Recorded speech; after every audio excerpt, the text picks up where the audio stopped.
أناجي الحق في ليل بهيم أصدق النجوى وأدعو الله من قلب سليم يطلب التقوى أناجي الحق في ليل بهيم أصدق النجوى وأدعو الله من قلب سليم يطلب التقوى. Assalamu alaikum wa rahmatullahi wa barakatuh. Ahlan wa sahlan wa marhaban bikum, and welcome to another edition of Perspective. My name is Faizel Patel.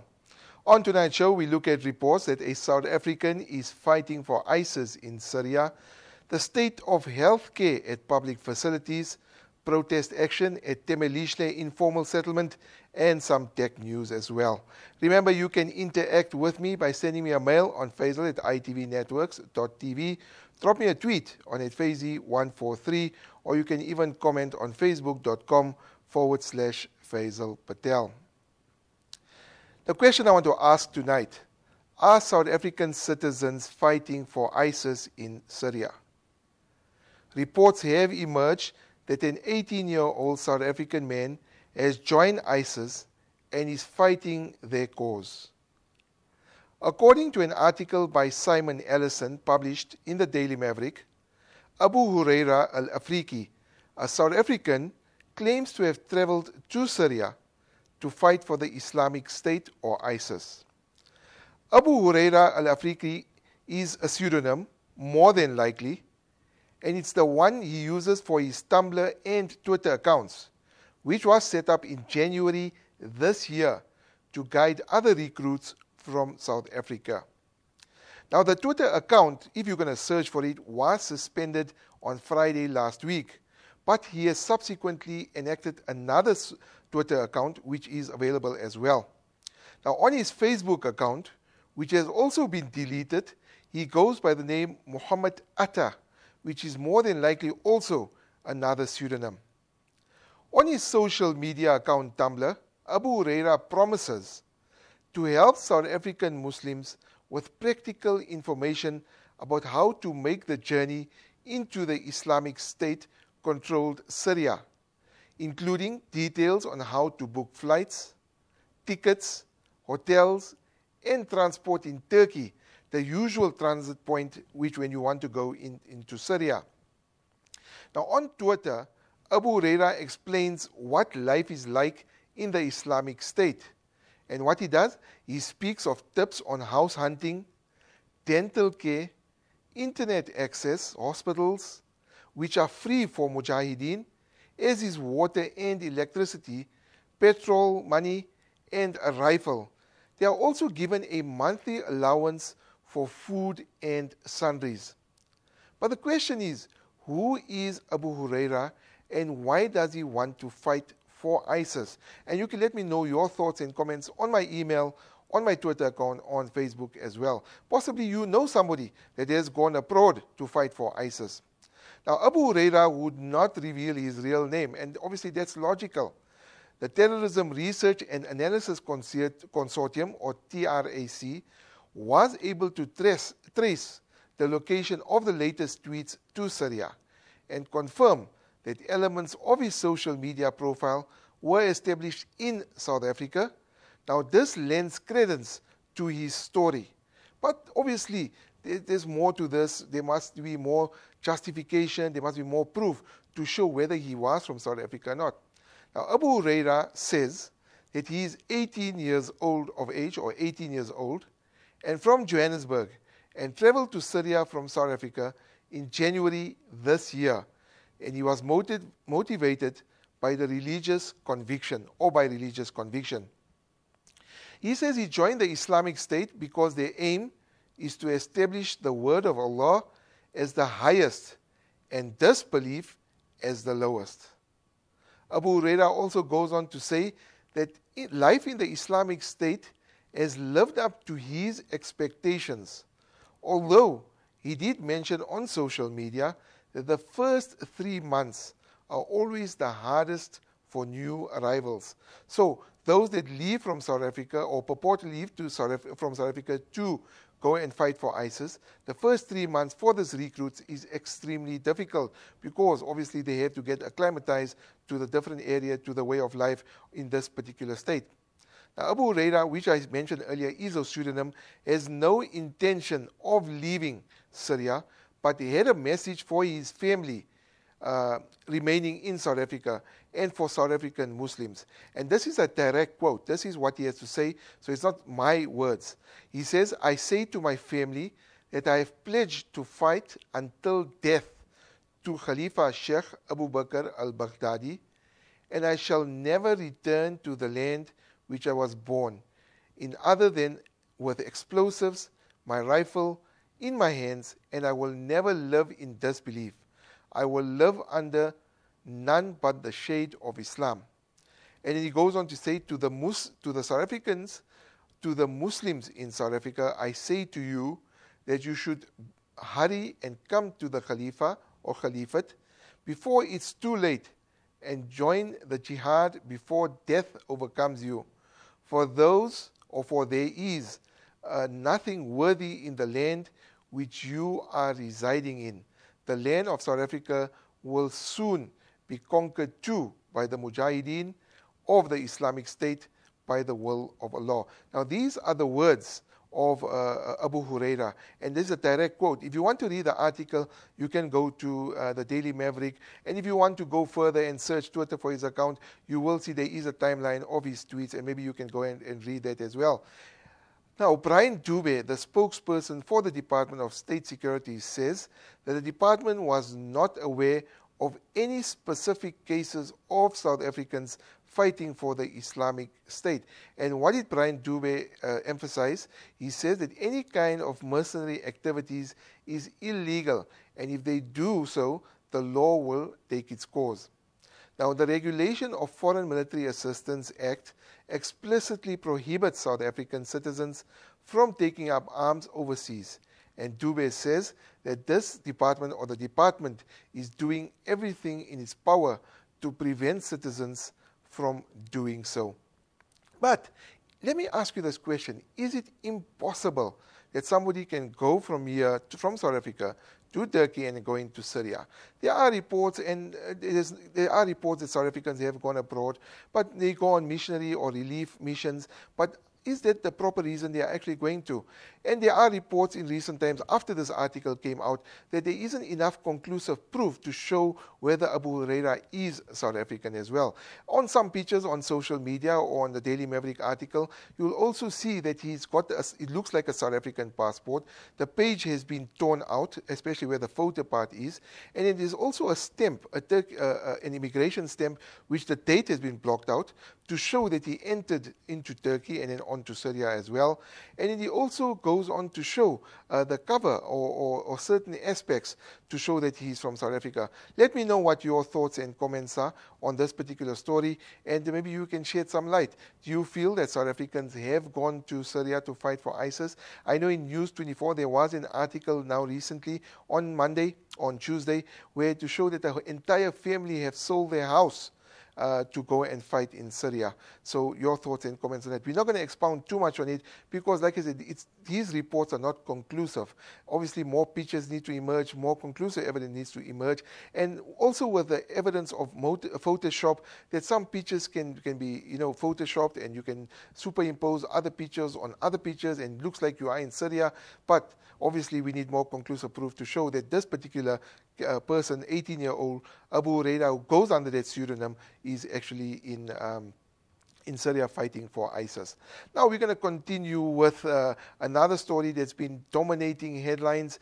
Al Jazeera broke it on Tuesday. Top secret spy cables exposed by Al Jazeera network has implicated South Africa in the biggest leak of state security documents in the country's history, with Johannesburg being described as the El Dorado of espionage. A massive, massive story. The biggest spy story in South Africa's history. State security documents leaked out of this country, and Al Jazeera has exposed the amount of information here. Now, Al Jazeera last night revealed details of South Africa's murky intelligence operations through documents in its possession spanning a period from 2006 until December 2014, which includes detailed briefings and internal analysis written by operatives of South Africa's State Security Agency, or SSA. Now, documents also reveal the South African secret correspondence with U.S. intelligence agencies, the CIA, Britain's MI6, Israel's Mossad, Russia's FSB, and Iran's operatives, as well as dozens of other services from Asia to the Middle East and Africa. The volume of information, which is believed to be on par with WikiLeaks, was received through a digital leak. However, unlike Edward Snowden's documents that focus on electronic signal intelligence, commonly referred to as in intelligence circles as SIGINIT, spy cables deal with human intelligence, or human INT. One of the first documents reveals how two men were arrested for trying to sell blueprints and components for weapons stolen from the arms maker in South Africa, Denel. The most shocking revelation of the spy cables reveal that Israeli Prime Minister Benjamin Netanyahu's 2012 warning to the UN General Assembly that Iran was 70% of the way to completing its plans to build nuclear weapons was contradicted and not suspected by Israel's spies. To conclude, with the leak being the largest of its kind in South Africa's history, there have now been calls for an urgent briefing of the security cluster. Your thoughts and comments on this story. Inshallah, we're going to go for a break. After the break, we will touch on another story that's been making headlines in South Africa. Stay tuned to Perspective. أصدق النجوى وأدعو الله من قلب سليم يطلب التقوى إلهي صرت في ظرف عصيب فاكشف البلوى فيا ربي أنا. Welcome back to Perspective. Another story that we want to touch on is the protest action at Thembelihle. I'm not going to go into too much detail about it, but basically what happened is on Monday, residents of Thembelihle started protesting because they want service delivery, water, sanitation, housing. And I spoke to the community leader there, and what he says, last year, November, they submitted their grievances in a memorandum to the MEC for Housing or Development, or MEC for Human Settlements, Jacob Mamabolo. And because he hasn't addressed it since November last year, they wanted him to come to Thembelihle to address their concerns. So obviously they have gone on protest action, and they've told me that they will not stop protesting until he addresses them. It has turned violent on occasions, with cars getting stoned, roads being blocked, and occasional shop being looted, but understand that police visibility is there and it is under control, and we will keep you updated with that story as well. But another story that's been making headlines also in Lenasia, or Lenasia South, a father is demanding answers from the Gauteng Health Department after his 5-year-old son died when security guards allegedly turned him away from a community health center. How important is it possibly to have medical aid? If that you can't afford it, then you have to go to a public hospital or to a community health center. Stephen Motsumi rushed his son Vincent Mabitwa to the Lenasia South Community Health Center after an object fell on his head and he started bleeding. The security turned him away, saying that the doctors had left and the nurses told him that them only to admit pregnant women. This is according to the Democratic Alliance Member of Parliament, Jack Bloom. Now, Mabitwa died shortly after his parents left the center to seek assistance elsewhere. So the father goes to the hospital. The guards tell him, sorry, you can't go in. Nurses say we're only allowing pregnant women. Where does this father go? Where does he go? It's an emergency. And he went to seek help somewhere else. And subsequently, the child died because of that. Now, Eyewitness News spoke to security guards at this particular center who deny having seen Stephen Motsumi and his son Vincent Mabitwa on that particular day. Now, the Gauteng Health Department, meanwhile, said it is investigating the incident. Depending on the outcome of the investigations, if necessary, disciplinary processes will be followed. That's according to the spokesperson of the Department of Health. His name is Prince Hamka. Now, the question I want to ask is, now they're doing an investigation, but isn't it a bit too late? It is too late. The person or the boy has already died. No matter what amount of investigation, no matter what they do, will never bring the child back.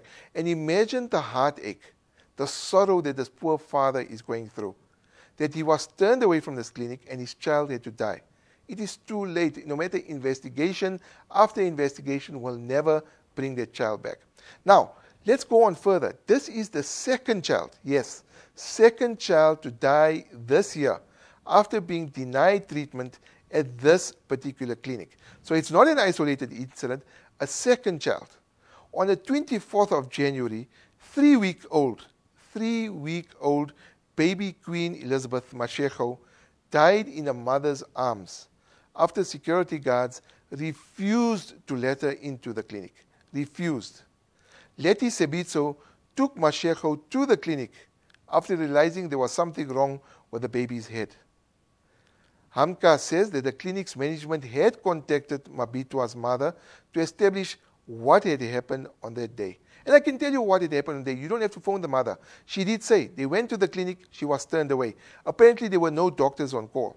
But aren't nurses trained to deal with certain first instances of injury? They could have assessed the child. They could have got a doctor. They could have phoned. There's so many actions that could have been taken. The quality assurance officer also arranged a date with the mother for a visit at her home. It's too late. It is absolutely too late. The child died in the mother's arms.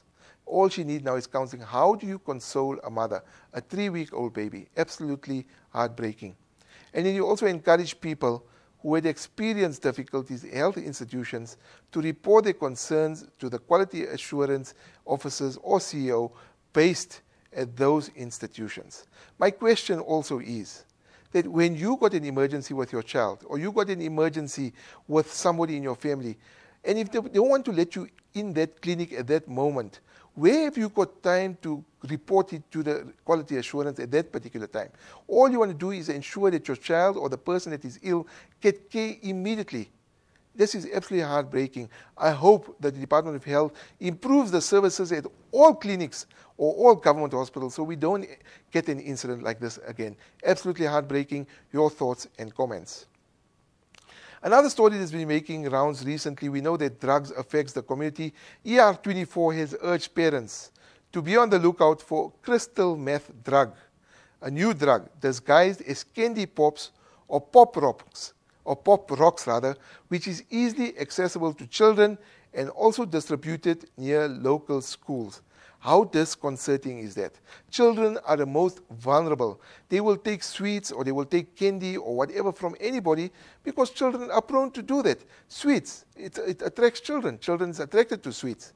Strawberry Quick, a combination of sugar, food coloring, flavorants, and crystal meth, was thought to be a hoax a few years ago. An investigative journalism program recently revealed it does in fact exist. Please be careful and warn your children for this particular drug. Investigations have revealed that the drug is disguised as candy pop or pop rocks in either, flavors. They're even coming out in flavors now. Strawberry, cream soda, bubble gum, or even caramel with flavors having varying amounts of crystal meth in them. Now, Quentin van Kerken, he's from the Anti-Drug Alliance of South Africa, says that parents should seek help for children immediately should it be found they have ingested the drug. And we need to be careful. We need to take cognizance. If your child comes home with funny sweets or colored sweets, ask them where they got it from. If they got the symptoms, which I'm going to come to just in a few moments, if they got the symptoms, rush them immediately to the doctor. And then he goes on to say, we know that this drug has been in circulation for a number of months, and they are investigating the proliferation of the drug. He says, to quote, we are uncovering more cases almost on a daily basis. Absolutely scary. We know that the children is a new niche market for drug lords and for these scrupulous criminals. And our children, your children, are going to become addicts because of what these people are doing. Now, some of the symptoms includes chattiness, nervousness, a dry mouth, dilated pupils, extreme energy, followed by chronic fatigue, paranoia, jaw clenching, increased heart rate, excessive sweating, increased libido, and in severe cases may include even hallucinations. So, please be careful with your children, especially the young ones when they start in school, grade 1, grade 2. They are the most prone to be, you give them spending. They go to the fence, somebody is selling sweets. So how do they know whether it's a drug lord or not? Or somebody that's selling these candy pops or pop rocks in a form of sweets. And children will buy it because they come in these delicious flavors, strawberry, caramel, cream soda. And once they get hooked, and then your children will tend to ask for money and you don't realize. But please look out for these symptoms. And if they are showing these symptoms, rush them, please, immediately to the hospital. You can get more information on this story on Radio Islam's website. I have written an article for those symptoms if you want to have a look at it as well. Coming on to our tech segment. We know that it's been a tech year. It's a new year. It's just started. There's new gadgets that's going to be coming out. Last year we had Craig Wilson from Stuff Magazine. We know that this year it's going to be a lot of new products that's coming out. And with the iPhone 6 Plus is out, I think a lot of people are waiting for the Galaxy S6, the Samsung Galaxy S6. Well, the wait is nearly over. The Galaxy S6 is almost certain to be launched on the 1st of March at a special unpacked event by Samsung in Barcelona at the Mobile World Congress or Conference in 2015. Samsung has recently posted 2 teasers for its upcoming flagship smartphone, the Galaxy S6. One teaser is a 45-second video on YouTube, and the other is a profile photo on Instagram. So go search for it and check it out. Now, both of the teasers appear to confirm some of the rumored Galaxy S6 specifications. The profile photo of the Samsung Galaxy S6 on Instagram has a metallic wallpaper background theme, indicating that the Galaxy S6 devices will have an all-metal design. The S5 we know is plastic, some of them others before that were plastic as well. The teaser of the Galaxy S6 on Instagram also shows that the device has a curved design, thus confirming another rumor that the phone will be curved. The Galaxy S6 will be available in 2 variants, a front-facing display version and a version that curves down both sides of the screen, which will have Samsung's Edge branding. The 2 phones are expected to have a 5.1-inch screen size, Exynos 7420 chipsets, 3 gigs of RAM, 21-megapixel rear cameras, 5-megapixel front-facing camera, and 2,600 nickel-cadmium batteries and 2K displays. Now, the cameras in the Samsung Galaxy S6 will be intelligent and will do all the thinking for users. Supposedly, the Galaxy S6 camera will let users select from 3 focus modes, including manual mode, enable shutter speed, and a whole lot of other features. In terms of software, the S6 is reportedly running on Android 5.0 Lollipop with less interference from the TouchWiz user interface. There are also reports floating around that Samsung is giving users the ability to uninstall pesky bloatware from the device. And finally, are you planning to buy the Galaxy S6? You can let me know on my Twitter handle, on my email, or also on Facebook. Unfortunately, we've come to the end of another edition of Perspective for this week. Join me again next week when we again, inshallah, cover stories that are making local headlines, national headlines, and international headlines. You are welcome to interact with me by sending me a mail on Faizel at itvnetworks.tv, drop me a tweet on @Faizel143, or even on facebook.com/Faizel Patel. From myself, Faizel Patel, and the great team here at ITV, fi amanillah, assalamu alaikum wa rahmatullahi wa barakatuh. أناجي الحق في ليل بهيم أصدق النجوى وأدعو الله من قلب سليم يطلب التقوى أناجي الحق في ليل بهيم أصدق النجوى وأدعو الله من قلب سليم يطلب التقوى. إلهي صرت في ظرف عصيب فاكشف البلوى، فيا ربي أنا عبد لرد الضيم لا يقوى.